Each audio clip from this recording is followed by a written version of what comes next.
Nena Erb, Emmy nominated and Emmy winning editor. Hello, Nina. Hi, thank you so much for having me. Thank you for coming on the show. How you doing today? Not too bad. It's early in the day, a lot of potential. Very true. Hopefully, for a nice sunny day. I'm coming to you from New York, and Nina is in Los Angeles. And we are going to talk to you a little bit about her today and some of the new developments coming out about the Emmys this year. So, Nina, why don't you tell us a little bit about yourself? I'm a television and film editor. Work in LA, and I've been doing this for 18 years. Yeah, most recently on Crazy Ex-Girlfriend, Little America, and Insecure. Okay. So those are a lot of shows you might be familiar with, HBO and Apple TV and things of the sort. And you won an Emmy in 2016 for Project Greenlight, yes? Yes, I did. How was that experience working on that show? It was amazing. It was amazing. I love the documentary format, and to kind of be able to watch a filmmaking process, kind of like you're a fly on a wall. It was fascinating to me, and so I was thrilled to work on the show. I'd been a fan of it, and then it went away for an extended hiatus, and then yeah. So when it came back, I was like, yes, yes, I want to work on it. That's fun. I remember 2016 like it was yesterday in the good old times when the world was a much more simple place and everyone Yes. was able to do whatever they wished freely. And it was fun. But today, obviously, we are looking at a completely different world. But there is some good news is that you are nominated this year for another Emmy. So that must be fantastic. Yes. Yes, yes, yeah. It's pretty exciting. It's a little surreal. I almost didn't believe it yesterday. But What yeah, was that like when you got the? How did you first know that you were nominated? Did you get a call, an email, a text? it's actually a hilarious story. I forgot that the nominations were coming out. So I was kind of just, making my breakfast, doing my thing. And my assistant, who cut a couple things on the episode, I had added her to my ballot. She called me and she was like, hey, not a bad day, watching the Emmys, kind of feeling better. I was like, oh, good. I was like, hey, did Issa get nominated? And she goes, yeah. And then the show got nominated too for Best Comedy Series. I was like, awesome. And she goes, and we did too. So that's kind of how I found out. Pretty straight. So, how many Emmys did the show overall rack up? I believe it's 8. 8. Hmm. It's here on HBO with 8 Emmy nominations, which is pretty fantastic. How is it like now going into your second nomination? You took it once. Here you are going up against a lot of colossal editors in the Yes, yes. I'm actually in the same category as my mentor. middle. So the Yeah. mentor and the mentor are now facing off. That's exciting. Have you talked with your mentor about it after both of you guys got your noms and now you say, hey, Yeah. you're Yeah. go. I congratulated him right away, and he reciprocated, and we're actually going to do a social distance celebration. That's That's fun. Yeah. So now we're going to talk about the road to the nomination. Obviously, it's amazing to get nominated for an Emmy on a massive show that has such a big audience. Where did it all start for you, and then how and like when you began, and here you are now as an Emmy winning and now Emmy nominated again editor. Oh gosh. Well, I had actually started in nonfiction editing, and at a certain point, I decided I wanted bigger challenges and wanted to try something different. So I transitioned into narrative work, and I had always been a big fan of Insecure since day one, mainly because the show is set in South LA. It's a community that's super special to me because it's where my family and I immigrated to, and so the first area that we settled in, and so and that area is not usually portrayed on television shows, so that alone made it like a gem. And I've always been a fan of Issa Rae's web series, Awkward Black Girl, and Prentice Penny's work on Brooklyn Nine-Nine. So when HBO called and said, "Hey, they want to meet you," I was like, "Yep, I'm there. Just tell me when." Pretty nice when HBO calls, you pick up that phone call, and then you go and say, "How can I be of service to you guys?" Absolutely, yeah. How is it like working with HBO? We in regards to other organizations that you work with. We were talking about an Apple TV show that you're working with as well. So you've been quite busy doing editing work. Yeah, yeah. Well, HBO is amazing. I mean, they're really supportive of their creatives, and it's also wonderful to be on a streaming platform or a non-commercial platform, because you can tell your stories seamlessly and not have to worry about okay, where's our act break going to be? Okay, and do we have to move it so that it hits a certain time? And what does that do to the story? So, being able to kind of just tell a seamless story is has been really liberating. What's the workflow like for you in today's style of doing editing, so to say? So, are you working in a bay? Are you working at home? Do you have multiple editors where you guys all exchange hard drives from the dailies, or how does that Well, we actually finished Insecure at the start of COVID. We deliver half the episodes and still needed to deliver the other half, and then we were shut down. So all of us kind of, the assistants got their media, the dailies on the drive. I had locked picture on all my episodes, so it was just a matter of like making sure that the mixes sounded right and the VFX shots were done right. So we kind of just made it work using their online platform that they use to kind of post cuts for studio and directors and whatnot. And we would talk on Zoom. Everybody would watch in the in this thing that they use called Pix, so we can give notes and make suggestions. And you know, cuts were posted on there for sound. And for a long time, I was like, "How are we going to do this? Like the audio coming from my laptop is not going to sound the same as it does when it comes to." be Atmos over there or anything? It's not surround. It's just Yeah. Yeah, and so, but fortunately, our sound mixer, Elmo, was genius. He said, "Hey, I got these great headphones. Maybe they can buy everybody a set," and HBO did, and it's incredible. Like I'm kind of anal, so so every time I review a mix, I would listen to it on the headphones, listen to it out of my laptop, and listen to it out of my TV, and it was so different, just depending on what device you're listening it out of. So I ended up really just relying on the headphones. think that's how it's going to continue being for quite some time is the style that you were doing this type of editing in Hmm. what you're reading on how things are going. Maybe. I think a lot of people aren't quite ready to go back into the office, and so I believe this is going to continue remotely for a little bit. Okay, well, one day at a time, as they say. And Yeah. the other day was a very good day with the nominations. So again, congratulations for that.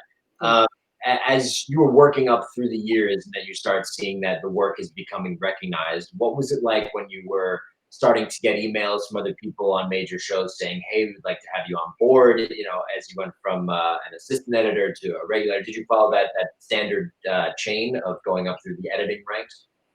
I kind of didn't.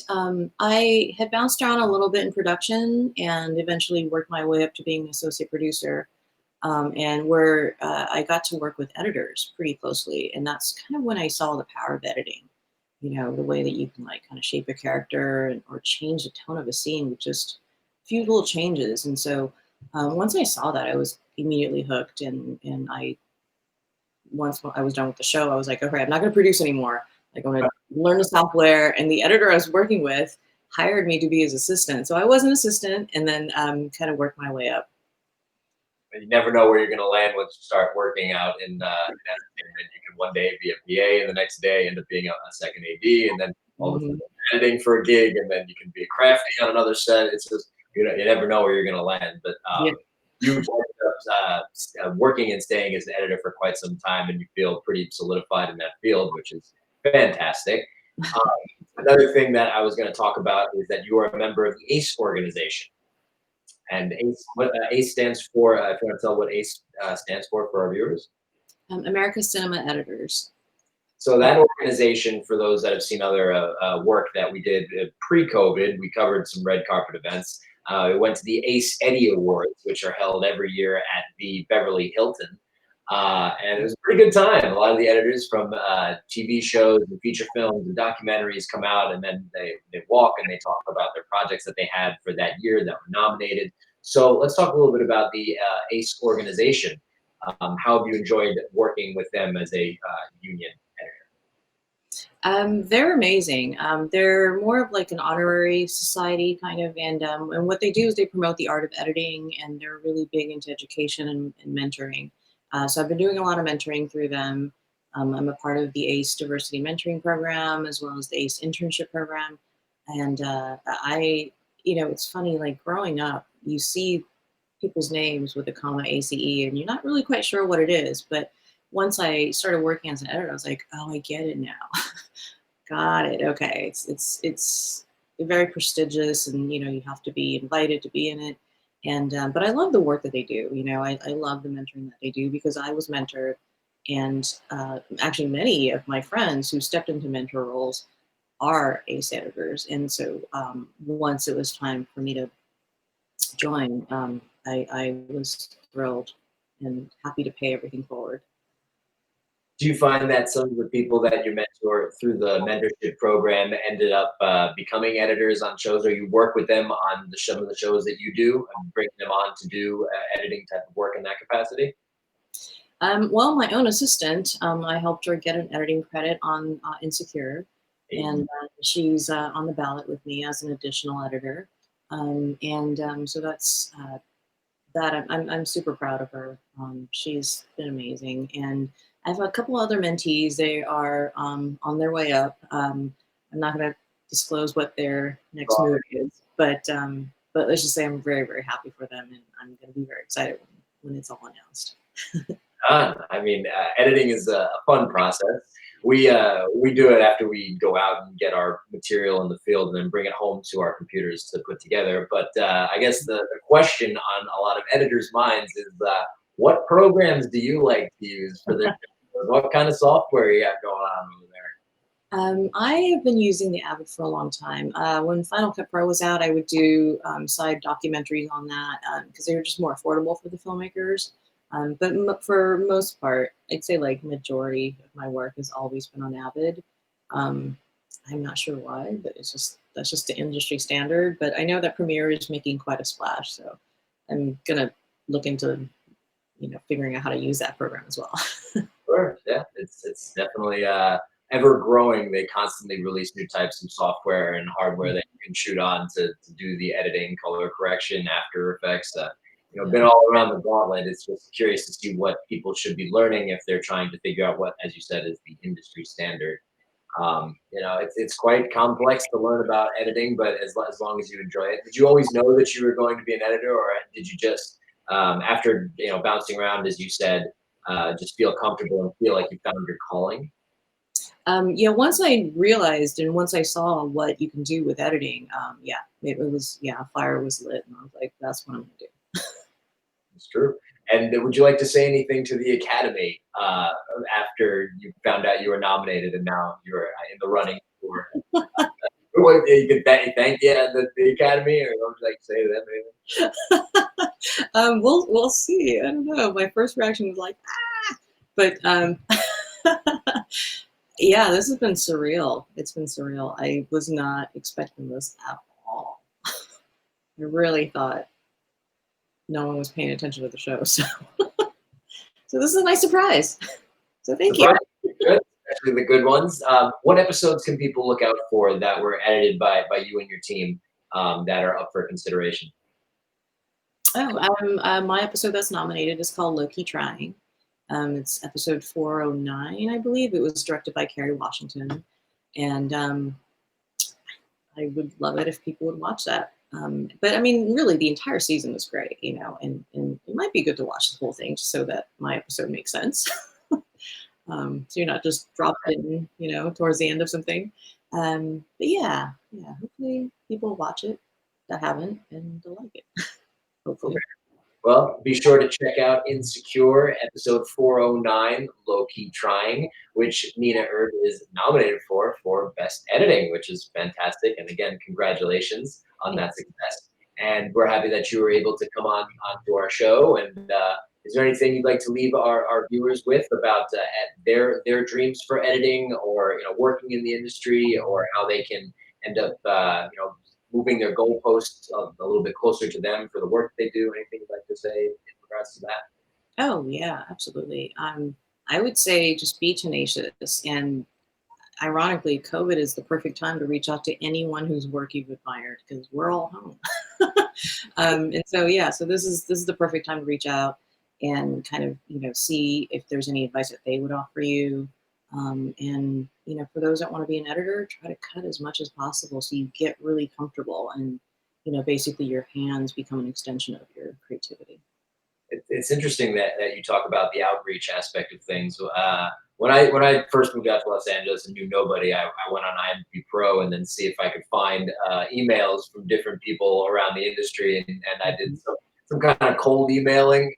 A lot of it was dead ends, but some of it actually led to some amazing experiences, including working on sets and then getting my manager and a bunch of other things. Do you recommend that is a good thing to do? Like, would you, if somebody hits you up in your inbox and you talk about things, you respond and start a conversation, things like that? Some Oh people, yeah, I've had many people reach out, and I always try to make time for them if I can. It's been a little busy lately because I've been involved with a couple panels on BLM, and so it's been a little intense lately. But yeah, when I can, I try to meet with everybody I can on Zoom because it's so convenient now. it's true. Fortune favors the bold, and we always encourage people to be bold with their choices and do things that they're not comfortable with, so that you never know where it can lead to in the future. Maybe an Mhm. nomination, who knows? Again, thank you so much, Nina, for coming on the show, and I'm very excited for you with your nomination, and we do wish you all the best in this upcoming Emmy race. Thank you so much. Yes, of course. And thank you for joining us today on Breezeway Productions Presents The Breeze, where we're bringing you interviews and conversations with people in the entertainment industry, theater owners, actors, directors, writers, producers, and many more. And today you heard from an Emmy nominated and Emmy winning editor, Nena Erb. So thank you for joining us. We hope to see you next time.